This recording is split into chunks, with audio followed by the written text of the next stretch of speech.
Doubt share हो रहा है। Accounting is the art of recording, यानी कि हम करने क्या जा रहे हैं, हम अकाउंटिंग की डेफिनेशन को देखे जा रहे हैं। डेफिनेटली इतना ज्यादा डिटेल में हम नहीं देखेंगे, लेकिन ये कि जिसका बैकग्राउंड नहीं है या जिसका बैकग्राउंड था वो भूल चुका है, तो उसके लिए एक क्विक रिकैप हो जाएगा, क्योंकि इनिशियल क्लासेस हैं तो हम बेसिक्स के ऊपर टाइम लगा सकते हैं। इंस्टेड ऑफ कि अगर मैं इसको आज ओमिट कर दूं, इसको स्किप कर दूं और बाद में जाके फिर हमें रिकैप करना पड़े, तो वो पकौड़ा बना देगा पूरा। यानी कि बाद में अगर आपको कोई प्रॉब्लम होती है और फिर हम रिवर्स गियर लगाएं और फिर वापस आके इन चीजों को देखें, तो वो पैनिक क्रिएट कर जाएगा। इंस्टेड ऑफ हम करेंगे क्या, इनिशियल क्लासेस के अंदर कुछ बेसिक्स को हम डिस्कस कर लेंगे ताकि आगे चल के कोई प्रॉब्लम ना क्रिएट हो। चलिए अब देखते हैं जरा व्हाट इज अकाउंटिंग। अगर मैं अकाउंटिंग की डेफिनेशन देखूं कि अकाउंटिंग क्या है।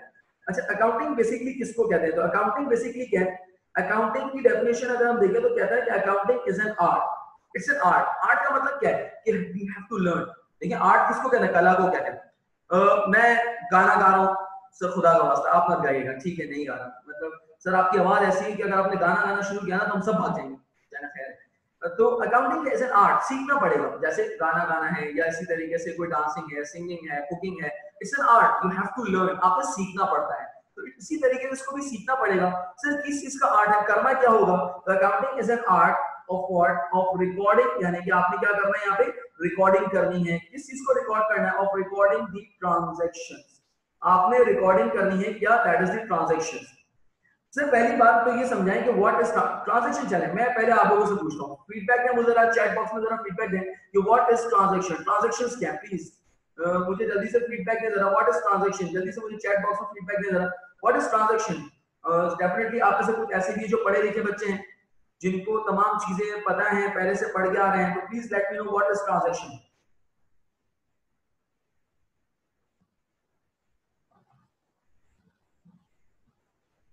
जी प्लीज चैट बॉक्स में मुझे थोड़ा सा क्लियर कर दें। देखिए अगेन आप 3 कैटेगरीज के अंदर में से किस कैटेगरी में फॉल कर रहे हैं, ये आपका चैट बॉक्स मुझे बताएगा, आपकी जो रिस्पॉन्स है वो मुझे बताएगा। या तो आपको सब कुछ समझ में आ रहा है, आप सब कुछ सुन रहे हैं, या आप कुछ भी नहीं सुन रहे हैं, या आप सो चुके हैं। तो प्लीज मुझे जल्दी से फीडबैक दें कि व्हाट इज ट्रांजैक्शन। मेरा क्वेश्चन है कि ट्रांजैक्शन, मैं उनसे पूछ रहा हूँ जो स्टूडेंट्स पढ़कर आए हैं, जिनको अकाउंटिंग की नॉलेज है। Accounting even based on trading purpose, Asad कह रहे हैं, मरीम कह रही है exchange of amounts between two parties, चले गुड जबरदस्त। समीर कह रहे हैं डेबिट एंड क्रेडिट, चले परफेक्ट। यासिर कह रहे हैं transactions are inflows and outflows, चले जबरदस्त, बिल्कुल परफेक्ट। सुमैया कह रही है an instance of buying and selling, बिल्कुल परफेक्ट। आप सबने बिल्कुल सही फरमाया और ये साबित कर दिया कि आप लोग सब जान रहे हैं। तो मोस्ट इंपॉर्टेंट पार्ट यही था हमारा, ठीक है। तो आज जरा देखते हैं ट्रांजैक्शंस हमारे पास क्या है। सर ट्रांजैक्शंस किसको कहते हैं, ट्रांजैक्शंस कहते हैं, transactions are basically the business activity, यानी कि आप सबने जो बात कही ना, उन बातों को अगर मैं समअप करूं, उन बातों को अगर मैं बिल्कुल प्रिसाइज कर दूं, तो ट्रांजैक्शंस क्या है, transactions are the business activities. Business activities किसको कहते हैं, सर बिजनेस एक्टिविटीज को कहते हैं कि जो आपके पास यहाँ पर आप परफॉर्मेंस कर रहे हैं। जैसे कि फॉर एग्जांपल मैं अगर यहाँ पर एम्प्लॉई को सैलरी पे कर रहा हूँ, what I am doing, sir ये क्या है, ये बिजनेस एक्टिविटीज है। ऐसे ही इसी तरीके से मैं जगह का रेंट पे कर रहा हूँ, that is known as what, business activity. इसी तरीके से अगर मैं यहाँ पे कहूँ, इसी तरीके से अगर मैं यहाँ पे कहूँ कि मैंने जो है वो लेट्स से कुछ गुड्स परचेज किए, जैसे किसी ने कहा बाइंग एंड सेलिंग, बिल्कुल मैंने अगर कुछ गुड्स परचेज किए तो ये क्या है, ये बिजनेस एक्टिविटी। मैंने कुछ गुड्स सेल किए यानी कि कुछ माल बेचा है, ये क्या है, that is the business activity. It means कि मैं अपने बिजनेस के अंदर जितनी भी एक्टिविटीज कर रहा हूँ, these all activities are known as what, transaction. इन तमाम एक्टिविटीज को क्या कहते हैं, ट्रांजैक्शन। तो इसका मतलब ये है कि कंपनी के सैलरीज पे करना, इसी तरीके से एडवर्टाइजमेंट कॉस्ट पे करना, रेंट पे करना, इसी तरीके से परचेज करना, माल बेचना, ये क्या है, ये all these activities, all these business activities are known as what, transactions। इसको transactions कहा जाता है। खैर करना कैसे, ट्रांजैक्शंस को हमें रिकॉर्ड करना है। सर तो क्वेश्चन अराइजेस कहां पे रिकॉर्ड करेंगे, MP3 में रिकॉर्ड करें या MP4 में रिकॉर्ड करें। तो ये शरीफों वाली ट्रांजैक्शन है ना, आपने MP3 में रिकॉर्ड करना है ना MP4 में, आप उसको रिकॉर्ड करेंगे कहां पर, बुक्स के अंदर। देयर आर डिफरेंट बुक्स, उन बुक्स के बारे में इंशाल्लाह हम आगे बात करेंगे। तो उन बुक्स के अंदर आपने रिकॉर्ड करना है, और जब आपने उन बिजनेस एक्टिविटीज को रिकॉर्ड कर दिया बुक्स के अंदर, सो दैट मींस कि you have perform the accounting, आपने क्या कर दी, ये अकाउंटिंग परफॉर्म कर दी। Accounting is simply the art of recording the business activities. कि जो भी बिजनेस एक्टिविटीज आप कर रहे हैं, आपने माल खरीदा, just record it in the books, आपने बुक्स में रिकॉर्ड कर दिया, you have perform the accounting. आपने माल बेचा, उसको आपने बिजनेस में यानी कि बुक्स में रिकॉर्ड कर दिया, इट मींस आपने अकाउंटिंग परफॉर्म कर दी। तो ये क्या है, ये आपके पास कहलाता है that is the accounting. Accounting is an art of recording the transaction. Although इसकी कंप्लीट डेफिनेशन है, लेकिन इसका मोस्ट इंपॉर्टेंट पार्ट जो है वो यही है, that is accounting is an art of recording the transaction. अच्छा, जैसे हम अकाउंटिंग की डेफिनेशन को डिस्कस करते हैं, इसके बाद एक और चीज हमें डिस्कस करनी होती है, क्या सर अकाउंटिंग का पर्पस क्या है। यानी कि अगर मैं कह रहा हूं कि एक बिजनेस है, लेट्स से एक बिजनेस है मेरे पास, और उस बिजनेस के अंदर आपके पास एक्टिविटीज हो रही है, ऐसे ही एक्टिविटीज हो रही है, उन एक्टिविटीज को आपके पास यहाँ पर रिकॉर्ड भी किया जा रहा है, कहां पर, डिफरेंट बुक्स के अंदर। अब जब रिकॉर्ड किया जा रहा है बुक्स के अंदर, तो इट मींस ये आप क्या कर रहे हैं, अकाउंटिंग परफॉर्म कर रहे हैं। आपने क्या किया सर, जैसे आपने रिकॉर्ड कर लिया, इट मींस आप क्या कर रहे हैं, अकाउंटिंग कर रहे हैं। Accounting is an art of recording the transaction. आपने अकाउंटिंग परफॉर्म कर ली। नाउ द क्वेश्चन अराइजेस कि सर हम ये रिकॉर्डिंग क्यों कर रहे हैं, why we are performing the accounting. यानी कि अगर मैं ये पूछता हूं कि हम रिकॉर्डिंग क्यों कर रहे हैं, या मैं यूं कहूं कि हम अकाउंटिंग क्यों कर रहे हैं, अब हम यहाँ पे देखने जा रहे हैं that is the purpose of accounting. आप में से कोई प्लीज रिस्पांस देना चाहे कि व्हाट इज द पर्पस या ऑब्जेक्टिव ऑफ अकाउंटिंग, कि अकाउंटिंग करने का ऑब्जेक्टिव या पर्पस क्या है। तो please let me know on the chat box में जल्दी से मुझे बताएं जरा, व्हाट इज द पर्पस या ऑब्जेक्टिव ऑफ अकाउंटिंग, कि ट्रांजैक्शंस को क्यों रिकॉर्ड किया जा रहा होता है, क्यों हम ट्रांजैक्शंस को रिकॉर्ड कर रहे हैं, क्यों इतनी क्वारी कर रहे हैं। तो व्हाट इज द पर्पस और objective of the accounting. Asad कह रहा है measuring profitability and liquidity position of the entity. बिल्कुल परफेक्ट है सर, इफ बिल्कुल जबरदस्त। इसके अलावा और कोई प्लीज जी, और कोई अपना रिस्पांस देना चाहे जल्दी से प्लीज। टू मेंटेन, समीर कह रहा है to maintain the business cash inflows and outflows. बिल्कुल परफेक्ट समीर, मैं समअप कर देता हूं, बिल्कुल परफेक्ट ऐसा ही है। पर्पस या ऑब्जेक्टिव ऑफ अकाउंटिंग क्या है, द पर्पस और the objective of the accounting is to provide the financial या to prepare the financial statement, basic objective, fundamental objective, the core objective of the accounting. यानी कि आप जो पूरा साल यहाँ पे ट्रांजैक्शंस को रिकॉर्ड कर रहे हैं, क्यों रिकॉर्ड कर रहे हैं, just to provide the financial statement, या फाइनेंशियल स्टेटमेंट प्रिपेयर कर सकें। And when we use the word financial statement, तो फाइनेंशियल स्टेटमेंट के अंदर बहुत सारी चीजें आती हैं, लेकिन बेसिकली आइडियली जो मैं बातें बताएं, that is the income statement and balance sheet. That is the income statement and balance sheet. ये तमाम बातें आपको पता होनी चाहिए। रीजन, क्योंकि आपने जो बातें बताई हैं, यानी कि जो स्टूडेंट्स ने मुझे बातें बताई बिल्कुल परफेक्ट थी, जो चैट बॉक्स आपने बताया, लेकिन अगर एग्जामिनर आपके पास एमसीक्यूज टेस्ट कर रहा है, तो आपसे पूछ सकता है the objective of the accounting is to prepare what. तो option A B C D आपको देगा, जिसमें आपके पास फाइनेंशियल स्टेटमेंट का ऑप्शन भी होगा, जिसके अंदर आपके पास यहाँ पर प्रॉफिट का ऑप्शन भी होगा, जिसके अंदर कैश इनफ्लोज और आउटफ्लोज का ऑप्शन भी हो सकता है। तो उसका मतलब ये कि the best option is what, that is the objective of accounting is to prepare the financial statement। हम क्या बना सकें, financial statement बना सकें। Although financial statement के अंदर बहुत सारे components हैं, मैं भी उन components को अभी डिस्कस नहीं कर रहा, मैं सिर्फ अभी क्या डिस्कस कर रहा हूँ कि सर financial statement के अंदर दो मेजर components हैं, that is what, the income statement and the balance sheet। Income statement क्या बताता है, जैसे कि किसी ने कहा, आई गेस असद ने कहा था कि इनकम स्टेटमेंट आपको बताएगा दैट इज द प्रॉफिट और लॉस, कि आपकी कंपनी को प्रॉफिट हो रहा है या लॉस हो रहा है। लाइकवाइज बैलेंस शीट क्या बताएगा, बैलेंस शीट आपको बताएगा कंपनी का स्टेटस या कंपनी की पोजीशन आपको आइडेंटिफाई कर रहा होगा। ये स्टेटस या पोजीशन क्या है उसको हम थोड़ा सा देख लेंगे इंशाल्लाह।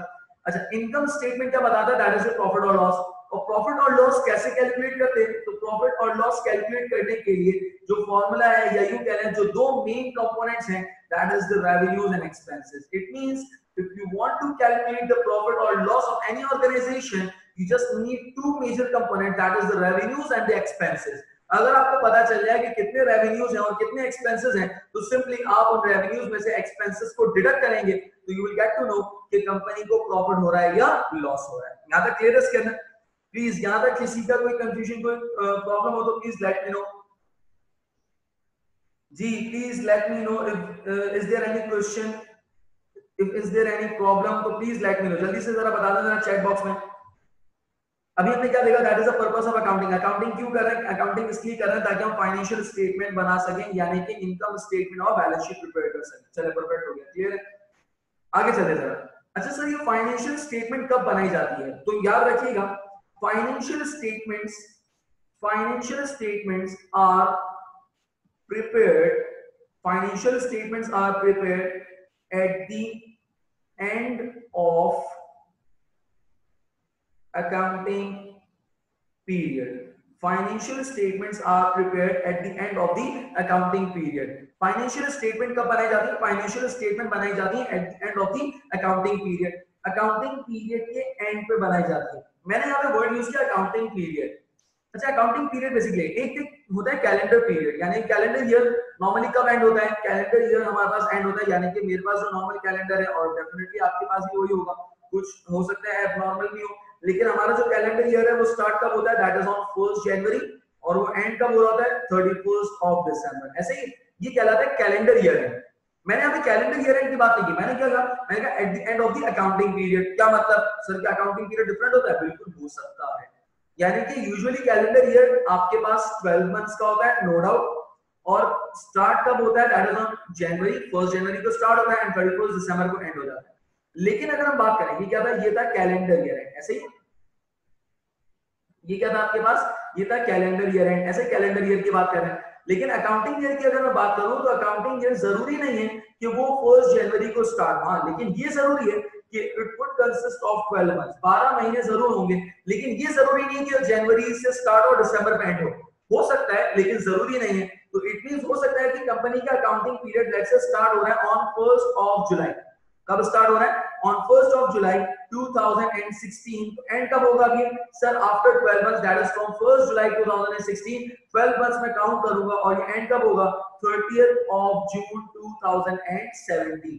ये क्या है? ये कहलाता है अकाउंटिंग ईयर, या इसको नॉर्मली हम कहते हैं अकाउंटिंग पीरियड। इसको नॉर्मली क्या कहते हैं? अकाउंटिंग पीरियड कहते हैं। और यहाँ पे मेरा अकाउंटिंग पीरियड का एंड कब हो रहा है? दैट इज ऑन 30th जून 2017। इसको हम कहते हैं अकाउंटिंग पीरियड। यानी कि जब मैंने कहा कि फाइनेंशियल स्टेटमेंट्स प्रिपेयर कब की जाएंगी? क्या सुबह शाम बनाएंगे, दिन रात बनाएंगे? सर फारिग क्या करें? फाइनेंशियल स्टेटमेंट के लिए नहीं, फाइनेंशियल स्टेटमेंट्स आर प्रिपेयर्ड कब? Eight the end of the accounting period. और मेरा अकाउंटिंग पीरियड कब एंड हो रहा है? दैट इज ऑन 30th जून इस एग्जांपल के अंदर। तो उसका मतलब ये है कि 30th जून को हम फाइनेंशियल स्टेटमेंट प्रिपेयर करेंगे।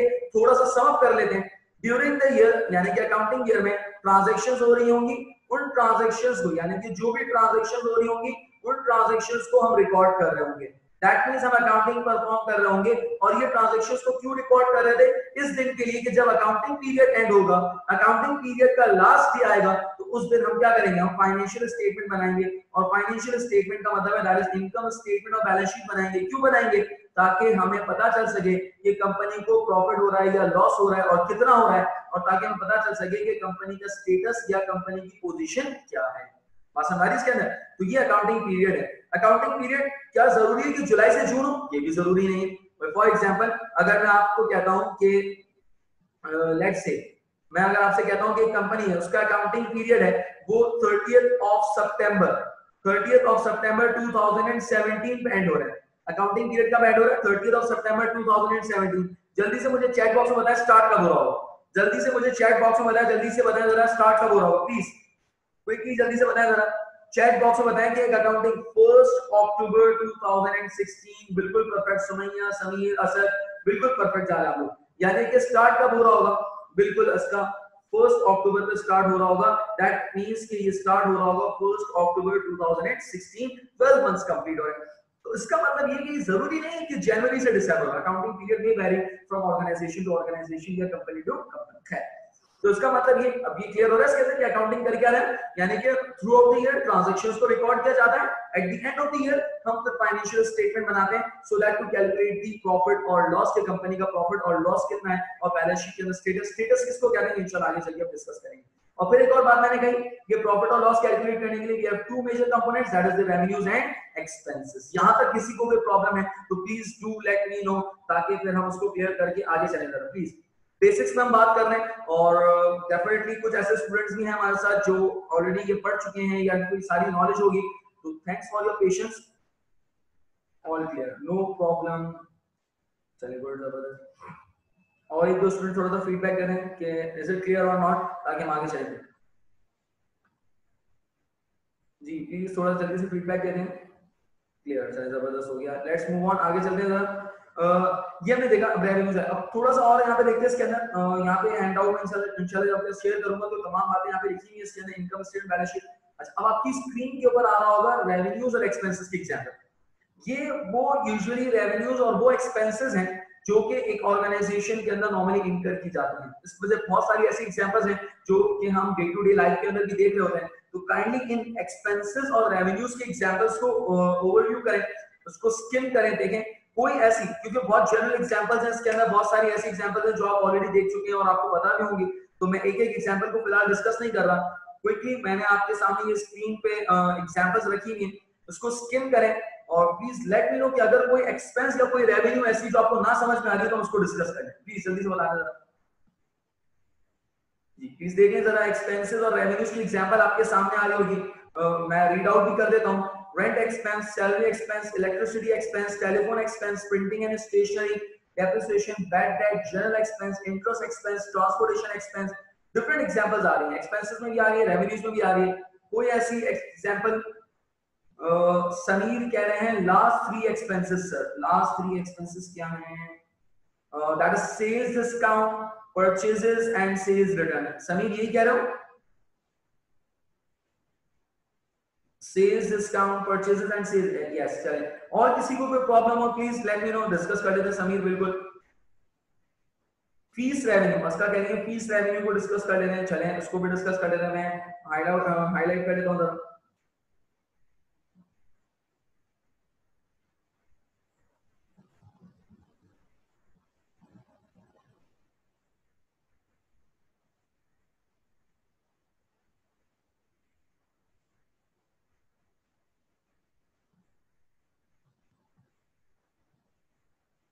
फीस रेवेन्यू बता दें, ठीक है। फीस रेवेन्यू को हम डिस्कस कर लेते हैं और इसके अलावा सेल्स डिस्काउंट, परचेजेस, इसको डिस्कस कर रहे हैं, ठीक है।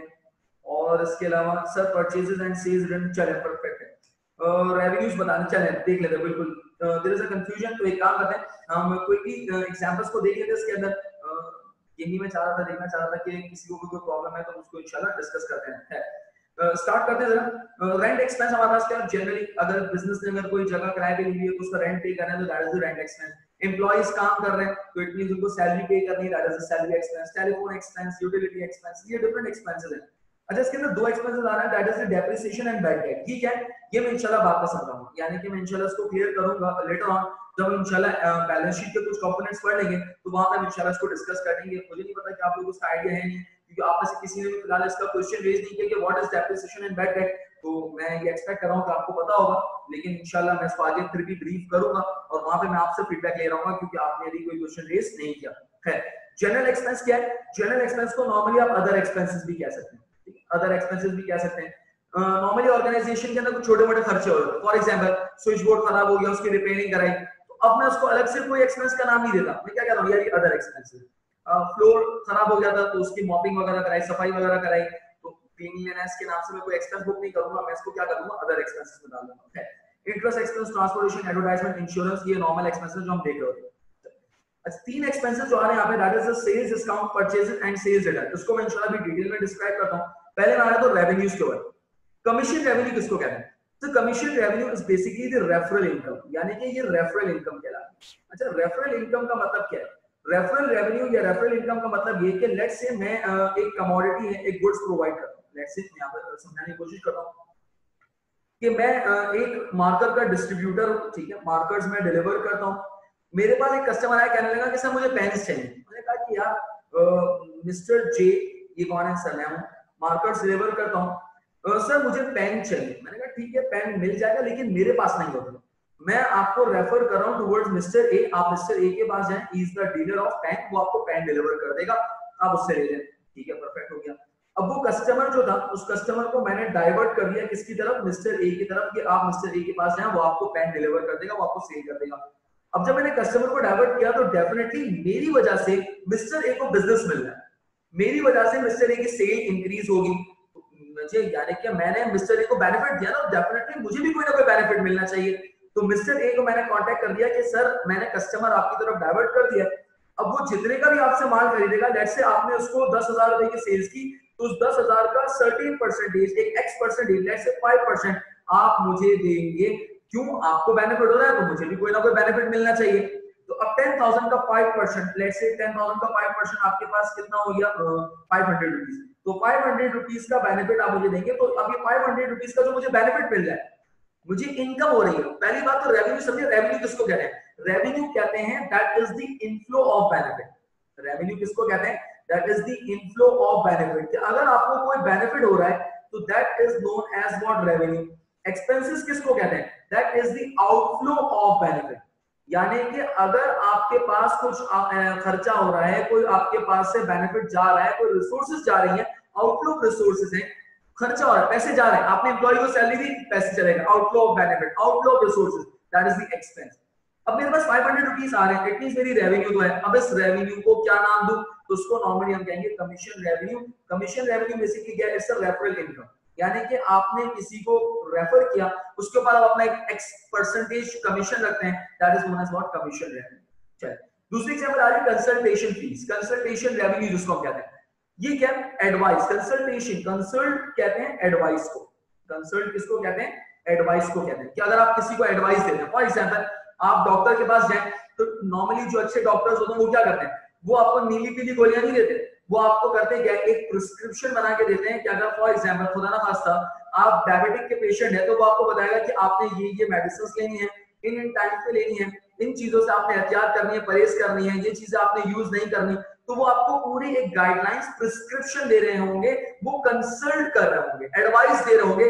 अब वो जो फीस यानी अमाउंट जो रिसीव कर रहे हैं, वो जो डॉक्टर अमाउंट रिसीव कर रहे हैं, मैं इसको कमीशन नहीं कहूंगा, कमीशन तो रेफरल पे होती है, यानी कि आपने किसी को रेफर किया तो वो जो उनके लिए इनकम है वो क्या कहलाएगी? वो कहलाएगी कंसल्टेशन इनकम। क्या कहलाएगी? वो कंसल्टेशन इनकम कहलाएगी। तो डॉक्टर्स की जो इनकम होती है वो कंसल्टेशन, अक्सर आप डॉक्टर्स के क्लिनिक वगैरह में जाए तो लिखा हुआ होता है कंसल्टेशन चार्जेस, तो कंसल्टेशन इनकम आपके पास कहलाती है, दैट इज एडवाइस देने की इनकम। ऐसे और भी प्रोफेशन है जैसे कि लायर, लायर, लॉयर, एक ही बात है, सिनोनिम, दोनों झूठे आई मीन। तो लायर क्या कर रहा है? लायर भी तो यही कर रहा है, वो आपको कंसल्ट कर रहा है। क्या कंसल्ट कर रहा है? कि अब आपने जो है ये बीमारी शो करनी है, अब आप हार्ट अटैक के या हार्ट के मरीज बन जाए, या आपका शुगर बहुत हाई हो गया है, अब आप जो है फालिज होने वाला है, आपको वेंटिलेटर पे जाना पड़ेगा। क्यों? अगर आपने नहीं किया तो आप कोर्ट में फंस जाएंगे। लॉयर क्या कर रहा है? सजेशन दे रहा है, सर आप लंदन चले जाओ। बात समझ रहे हैं क्या कहना चाह रहा हूं और किसके बारे में कह रहा हूं, ये भी समझ रहे होंगे। तो ये लॉयर क्या कर रहा है? कंसल्टेशन प्रोवाइड कर रहा है। तो वो जो अपनी इनकम जनरेट कर रहा है, वो जो नवाज आई, वो जो उनसे फीस ले रहा है, जो पैसे ले रहा है, वो उसको नॉर्मली क्या कहता है? वो उसको कहता है कंसल्टेशन चार्जेस या कंसल्टेशन फीस। ऐसे बहुत सारे प्रोफेशन है। अकाउंटेंट्स हैं, वो भी क्या कर रहे हैं? वो कंसल्टेशन देते हैं, एडवाइस देते हैं कि आप अपने अकाउंट्स को किस तरीके से इंप्रूव कर सकते हैं। चल खैर, इंटरेस्ट रेवेन्यू कि आपने बैंक में पैसे रखवाए हैं और उसके ऊपर अगर आपको इंटरेस्ट मिल रहा है तो that is known as interest revenue. Let's discuss the fees revenue. कुछ स्टूडेंट ने फीस रेवेन्यू के बारे में पूछा। फीस रेवेन्यू क्या है? देखिए, केएनएस जो आपको सर्विस प्रोवाइड कर रहा है, टीचिंग प्रोवाइड कर रहा है, तो हम जो आपसे पैसे ले रहे हैं that is known as what? Fees revenue. बस हमारे इसके अंदर, यानी कि अगर आप यहाँ पर कोई एजुकेशन सेक्टर के अंदर है और अगर आप सर्विस किसी को प्रोवाइड कर रहे हैं, एजुकेशन दे रहे हैं, नॉलेज दे रहे हैं, तो उसके अगेंस्ट में जो हम पैसे आपसे कमा रहे हैं, मैं इसको कमीशन नहीं कहूंगा, कंसल्टेशन नहीं कहूंगा, मैं इसको क्या कहूंगा? फीस रेवेन्यू कहूंगा। यहाँ तक क्लियर है इसके? चलिए, इसके बाद आ रहा है सेल्स रेवेन्यू। अब ये क्या है? मैं यहाँ पर 3 term, sales revenue, purchase return, purchase discount, sales discount, purchases and sales return, मैं इन 6 टर्म्स को यहाँ पे डिस्कस करने जा रहा हूँ। डिटेल में हम डिस्कस करेंगे, यूजुअली स्टूडेंट्स को प्रॉब्लम होती है, और ये वो 6 टर्म्स हैं जो आगे चल के हमें बहुत ज्यादा फ्रीक्वेंटली यूज करनी है। तो इंस्टेड ऑफ कि हम बाद में उसमें कंफ्यूजन क्रिएट करें, हम आज इंशाल्लाह इसको क्लियर कर लेते हैं कि ये 6 टर्म्स हमारे पास क्या है। इन 6 टर्म्स को मैं यहाँ पे डिस्कस करने जा रहा हूँ। चलिए स्टार्ट करते हैं इन 6 टर्म्स से। आई नीड अ पार्टिसिपेंट्स, मुझे जो है वो पार्टिसिपेंट चाहिए कि किसकी बजाऊं मैं, आई मीन किसको एग्जांपल में लूं। तो प्लीज अगर कोई वॉलंटियर नहीं अगर मुझे बता दे, अदरवाइज मैं खुद सेलेक्ट कर लूंगा। जी असद है हमारे पास, असद 2 आ रहे हैं। नहीं असद अब्बास 2 आ रहे हैं। असद क्या गड़बड़ कर रहा भाई? जी कोई वॉलंटियर मुझे बता दे कि किसको मैं एग्जांपल में ले लूं। It's laptop and phone. चले जबरदस्त असद, आप लैपटॉप से भी देख रहे हो, फोन से भी देख रहे हैं, मतलब बेहतरीन हो गया, इतनी मोहब्बत। चला खैर, मुझे प्लीज वॉलंटियर बता दो, मैं खुद ही सेलेक्ट कर लेता हूं। छोड़, एक तो असद तुम्हारी वजह में आई, तो मैं लेता हूं एग्जांपल में, और दूसरा फराज।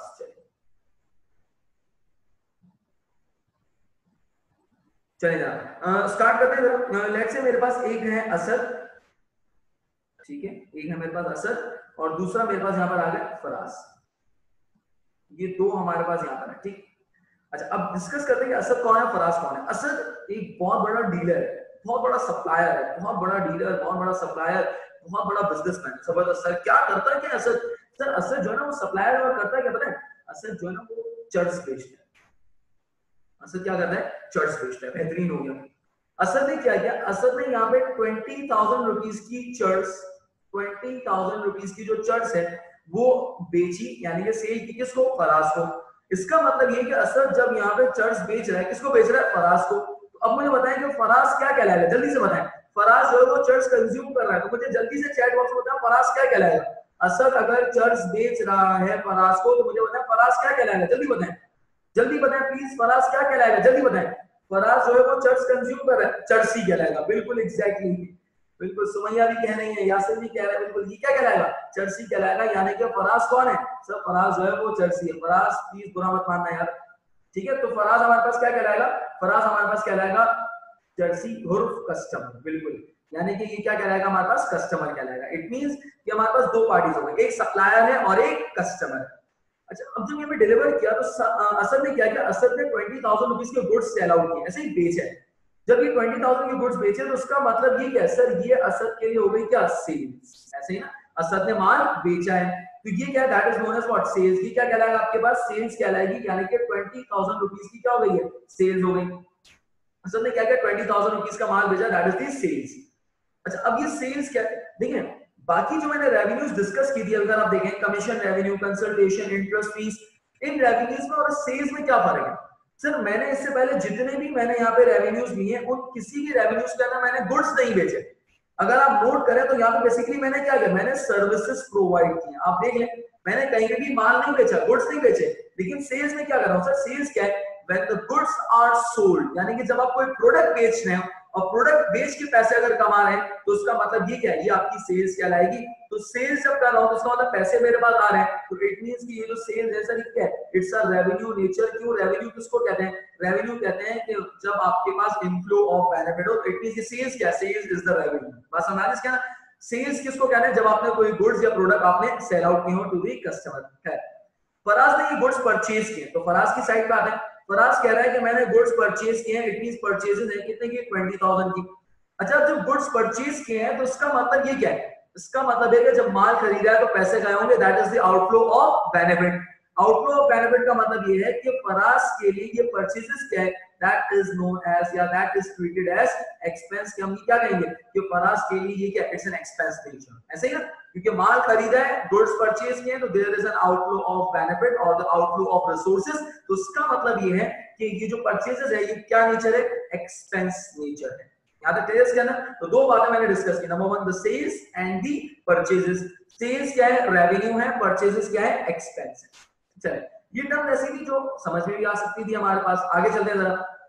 अच्छा, अब जैसे ही यहाँ पर फराज ने यहाँ पर गुड्स परचेज किए, गुड्स, और हमें पता है क्या परचेज किया गुड्स में? That is the church.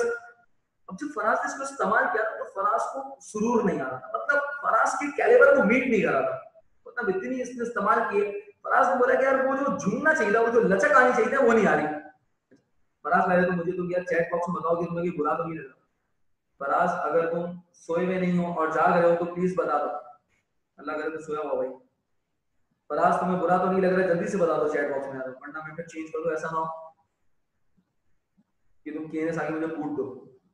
Faraz please जल्दी से बता दो मुझे। अगर तुम्हारा 5 सेकंड में रिप्लाई नहीं आया तो मैं समझूंगा तुम सोए हो और मैं बजाऊंगा तुम्हारी। फराज, सर जी भी, सर लग भी रहा होगा तो क्या फर्क पड़ता है? बिल्कुल फराज, मुझे लगता है तुम पुराने स्टूडेंट हो मेरे को। बिल्कुल, अगर लग भी रहा होगा तो तुम क्या कर लोगे? फराज, कुछ कर ही नहीं सकते हो। है, तो इसका मतलब ये है कि अब यहाँ पे परचेज कर लिया फराज ने। अब फराज ने देखा कि यार वो नशा, यानी कि वो सुरूर नहीं आ रहा, तो फराज ने क्या कर दिया? उन गुड्स में से कुछ कंज्यूम कर लिए थे और जो बाकी गुड्स थे वो उन्होंने क्या कर दिया? वापस कर दिए। तो फराज ने यहाँ पर तकरीबन 15,000 रुपीस के जो गुड्स थे, 15,000 रुपीस के जो गुड्स थे, वो वापस कर दिए। क्या मतलब? यानी कि जो फराज ने माल खरीदा था वो वापस कर दिया नहीं। और रिफाइन कर, फराज ने जो गुड्स परचेज किए थे वो वापस कर दिए। और रिफाइन कर, फराज ने जो गुड्स परचेज किए थे वो रिटर्न कर दिए। तो उसका मतलब ये क्या है सर? ये है क्या? Purchase return. ये क्या है आपके पास? परचेज रिटर्न है, यानी कि परचेज किए हुए गुड्स रिटर्न कर दिए। इसका मतलब ये है कि 20,000 रुपीस के गुड्स परचेज किए थे, जिसमें से 15,000 रुपीस वाले गुड्स वापस कर दिए, रिटर्न कर दिए। होल्ड ऑन, एक चीज सुनिएगा। मुझे एक बात बताएं कि अगर तो ये परचेज रिटर्न ना हो, परचेज रिटर्न के ऊपर हाथ रखें, अगर ये परचेज रिटर्न ना होता तो फराज का खर्चा कितना था, एक्सपेंस कितना था? तो मैं कहूंगा फराज का एक्सपेंस था 20,000। ऐसा ही है, अगर ये रिटर्न नहीं होता तो उसका मतलब फराज का एक्सपेंस कितना था, 20,000। अब जैसे ही फराज ने गुड्स रिटर्न कर दिए तो फराज, जल्दी से मुझे चैट बॉक्स में बताएं, जैसे ही फराज ने गुड्स रिटर्न कर दिए, यानी कि 15,000 रुपीज के गुड्स रिटर्न कर दिए, तो फराज का खर्चा, फराज का एक्सपेंस बढ़ गया या कम हो गया? जल्दी से बताएं, जल्दी से मुझे चैट बॉक्स में बताएं, फराज का खर्चा या फराज का एक्सपेंस बढ़ गया कम हो गया? कम हो गया, कम हो गया, बिल्कुल फराज का एक्सपेंस कम हो गया, बिल्कुल एक्सीलेंट, बिल्कुल परफेक्ट जा रहे हैं। तो उसका मतलब ये है कि परचेज रिटर्न ने फराज का एक्सपेंस कम कर दिया, और उसका बिल्कुल आप सही कह रही है कि जब एक्सपेंस कम कर दिया तो उसका मतलब ये है कि कितना रह गया एक्सपेंस, 5,000 का एक्सपेंस रह गया। दैट मींस कि फराज का एक्सपेंस 15,000 से कम हो गया। अब एक राज लिखने जा रहा हूं, एक पॉइंट लिखने जा रहा हूं, सब अपने पास लिखेंगे, सब अपने पास लिखेंगे। क्या है वो पॉइंट? क्या है वो पॉइंट? सुनहरा हरफों में लिखूंगा, ये सुनहरा हरफ वाले, ठीक है? क्या है वो पॉइंट? कोई भी ऐसा अकाउंट, कोई भी ऐसा अकाउंट, कोई भी ऐसा अकाउंट जो आपके एक्सपेंस को, कोई भी ऐसा अकाउंट जो आपके एक्सपेंस को रिड्यूस कर दे, आपके एक्सपेंस को क्या कर दे? रिड्यूस कर दे, कम कर दे, वो आपके लिए रेवेन्यू ट्रीट किया जाएगा, वो आपके लिए रेवेन्यू ट्रीट किया जाएगा, वो एज अ रेवेन्यू नेचर होगा। रेवेन्यू की एक डेफिनेशन तो हमने देखी थी, that is the inflow of benefit, that is the inflow of resources. और रेवेन्यू का एक क्राइटेरिया ये भी है कि जो कोई भी ऐसा अकाउंट, कोई भी ऐसा अकाउंट, देखिए परचेज रिटर्न एक ऐसा अकाउंट, कोई भी ऐसा अकाउंट यानी कि परचेज रिटर्न जो आपके अकाउंट, जो आपके एक्सपेंस को क्या कर दे? कम कर दे, रिड्यूस कर दे।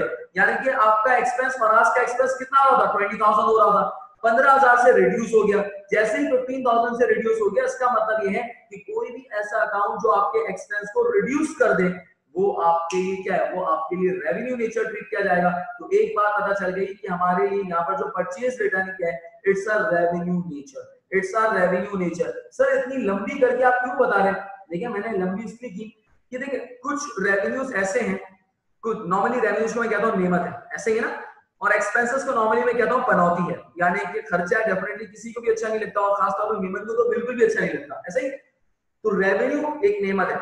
कुछ रेवेन्यूज ऐसी हैं जिनके मुंह पे लिखा हुआ है कि वो रेवेन्यू, जैसे भाई फॉर एग्जांपल सेल्स रेवेन्यू, मुंह पे लिखा हुआ है, नजर आ रहा है कि वो नियमित है। इसी तरीके से कमीशन रेवेन्यू, नजर आ रहा है कि वो नियमित है। इधर मेरी तरफ देखिएगा, कंसल्टेशन रेवेन्यू, नजर आ रहा है कि वो नियमित है। फीस रेवेन्यू, नजर आ रहा है कि वो नियमित है। लेकिन कुछ रेवेन्यू ऐसी है जिसके मुंह पे नहीं लिखा हुआ, जैसे कि परचेज रिटर्न। परचेज रिटर्न क्या अगर आगे लिखा हुआ होता परचेज रिटर्न रेवेन्यू, फिर तो बल्ले बल्ले हो जाता, लेकिन लिखा हुआ ही नहीं है ना। बात समझ रहे हैं मैं क्या कह रहा हूँ? परचेज रिटर्न का अगर रेवेन्यू का वर्ड यूज नहीं किया हुआ, तो उसका मतलब वी नीड टू अंडरस्टैंड कि परचेज रिटर्न रेवेन्यू है, नंबर वन। और ये रेवेन्यू क्यों है? तो ये दो सवालों के जवाब आपको पता होना चाहिए। Number one, purchase return is a revenue nature. क्यों है? अगर कल को कोई सवाल पूछता है तो आप उसके मुंह पे चूक सके, एंड उसको बोल सके क्या कि परचेज रिटर्न रेवेन्यू इसलिए है क्योंकि ये करता क्या है? ये आपके एक्सपेंस को रिड्यूस कर देता है। कौन सा एक्सपेंस? परचेजेस, जो कि आपका एक्सपेंस है उसको रिड्यूस कर देता है, इसलिए हम उसको रेवेन्यू नेचर ट्रीट करते हैं। बात समझ में आ रही है इसके अंदर? तो उसका मतलब purchase return is a revenue nature है। आगे चलते हैं सर।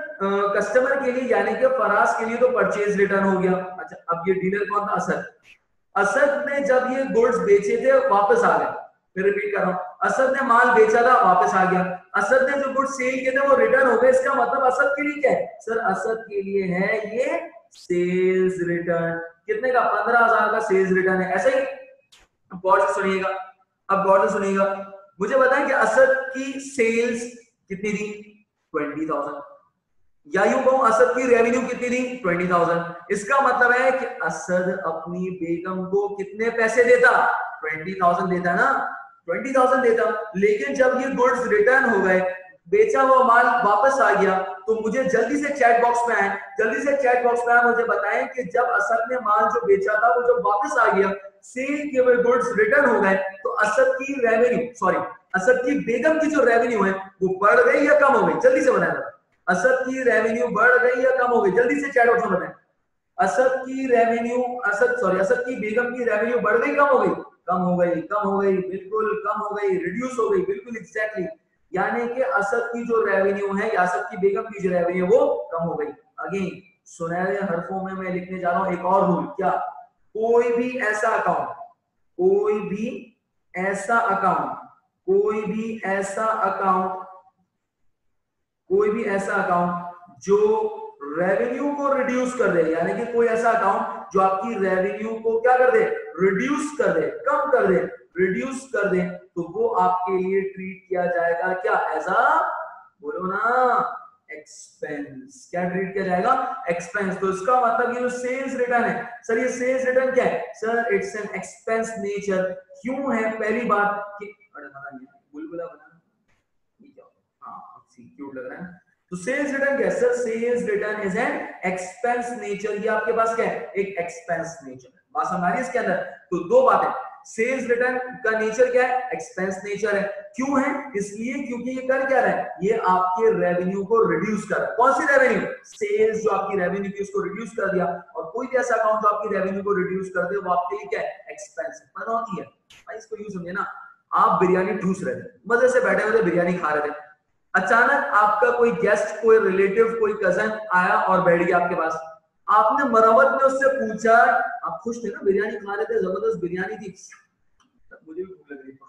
तो उसका मतलब ये कि आप बिरयानी ठूस रहे थे और अचानक से आपके पास आपका रिलेटिव या कजन आके बैठ गया और वो आपको बिल्कुल मतलब बगैर तो वाली निगाह से देख रहा है। आपने मुरब्बत में उसको पूछ लिया कि आप बिरयानी खाएंगे, उसने आसरा मकावा किया और फोड़ दी उसने बिरयानी।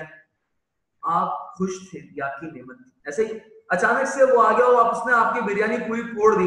तो ये क्या है, ये आपकी पनौती। यानी कि कोई भी ऐसा बंदा जो आपकी खुशी को कम कर दे वो आपके लिए क्या है, पनौती।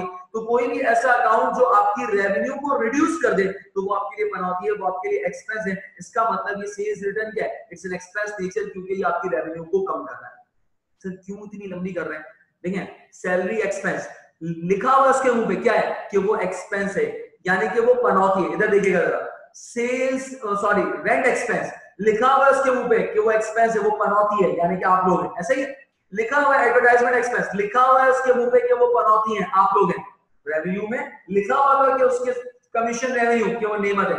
सैलरी एक्सपेंस लिखा हुआ है कि उसके ऊपर कि वो पनौती है, वो आप लोग हैं। लेकिन सेल्स रिटर्न के आगे एक्सपेंस का वर्ड नहीं लिखा हुआ। इट मींस हमें याद रखना पड़ेगा दो बातें, कि सेल्स रिटर्न हमारा एक्सपेंस है, और नंबर 2 दूसरी बात ये पता होनी चाहिए कि सेल्स रिटर्न हमारा एक्सपेंस क्यों है। यहां तक क्लियर इसके अंदर। यहां पर हमने चार टर्म्स को डिस्कस कर लिया। Number 1 the sales, number 2 the purchases, के परचेजेस क्या है, number 3 purchase return sorry sales return, and number 4 the purchase return. ये चार टर्म्स को हमने डिस्कस कर लिया। दो टर्म्स रह गई हैं, क्विकली इसको मैं डिस्कस करता हूं, फिर मैं आपके क्वेश्चंस दूंगा एंड देन इंशाल्लाह हम क्लास को वाइंड अप करने की तरफ चलेंगे। अब मैं यहां पे परचेज डिस्काउंट और सेल्स डिस्काउंट को डिस्कस करने जा रहा हूं। Let's make an individual that is Asad, church का डीलर, फराज जर्सी। फराज अब चूंकि तुम मेरे पुराने स्टूडेंट हो तो शायद मैं तुम्हारी और ज्यादा बचाऊंगा। तो फराज और असद, असद ने क्या किया 20,000 रुपीज, उसी एग्जांपल को कंटिन्यू कर रहा हूं, 20,000 के गुड्स बेचे। इसका मतलब असद के लिए क्या है, ये सेल्स है। असद के लिए क्या है, ये सेल्स है। और फराज ने ये 20,000 की गुड्स परचेज की, इसका मतलब फराज के लिए ये क्या है, दैट इज दी परचेजेस, यानी कि 20,000 रुपीस की गुड्स परचेज के, ये क्या है, परचेजेस है। ऐसे ही अच्छा, अब जैसे ही फराज असद ने फराज को बेचा, फराज ने रोना धोना शुरू कर दिया। ये क्या कर रहा है, रो रहा है। सर ये कैसे रो रहा है, सीपीयू पे बैठा हुआ था, मतलब हवा तेज चली थी, आंसू उड़ रहा है इसके फराज के, मतलब है क्यों रो क्यों रहा है। फराज कह रहा है सर भाई प्लीज यार कुछ डिस्काउंट तो दो यार, मतलब आपको पता है पेंडेमिक की सिचुएशन है यार, मतलब कुछ तो डिस्काउंट दो।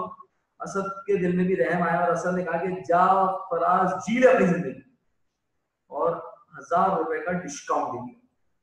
अब फराज के लिए कॉल करो, क्या फराज ने यहाँ पे माल खरीदा था 20,000 रुपए का, खरीदा माल के ऊपर डिस्काउंट मिला, परचेज किए हुए गुड्स के ऊपर डिस्काउंट मिला, तो उसका मतलब फराज के लिए कौन सा डिस्काउंट कहलाएगा, फराज के लिए क्या रहेगा, कौन सा discount, that is the purchase discount. तो कितने का परचेज डिस्काउंट मिला, 1,000 का। इसका मतलब ये है, मुझे एक बात बताएं कि इस परचेज डिस्काउंट की वजह से, परचेजेस क्या एक्सपेंस है ना, इस पर जल्दी से चैट बॉक्स में आ जाए, जल्दी से चैट बॉक्स में आ जाए। मुझे एक बात बताएं कि जो परचेजेस थी, यानी कि परचेजेस यानी कि एक्सपेंस था 20,000, इस परचेजेस के बाद जब उसने डिस्काउंट अवेल किया, तो डिस्काउंट अवेल करने की वजह से फराज का खर्चा बढ़ गया कम हो गया, फराज का खर्चा, फराज का एक्सपेंस बढ़ गया कम हो गया, जल्दी से चैट बॉक्स में बता लें।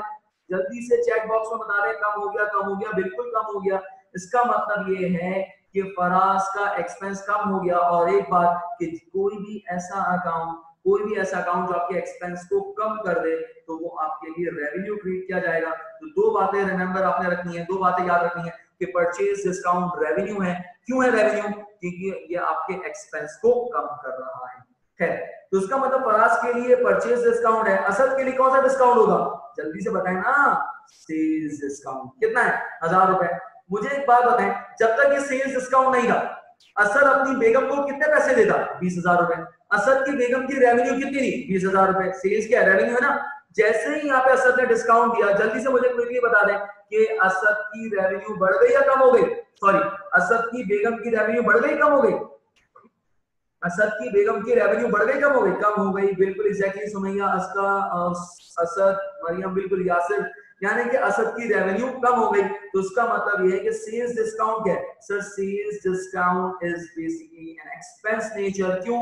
क्योंकि कोई भी ऐसा अकाउंट जो आपकी रेवेन्यू को कम कर दे तो वो आपके लिए एक्सपेंस ट्रीट किया जाएगा। तो यहाँ पे हमने 6 टर्म्स को बहुत डिटेल में डिस्कस किया। क्यों? आगे चल के यही टर्म्स हमें लेके चलनी है, यानी कि यूं समझ लें कि आपकी अकाउंटिंग के अंदर ये कोर टर्म्स हैं। बार बार हम इन टर्म्स को डिस्कस करेंगे, बार बार ये हमारे पास आएंगी। तो डेफिनेटली हम अब उसकी डिटेल एक्सप्लेनेशन वहां पे नहीं लेंगे।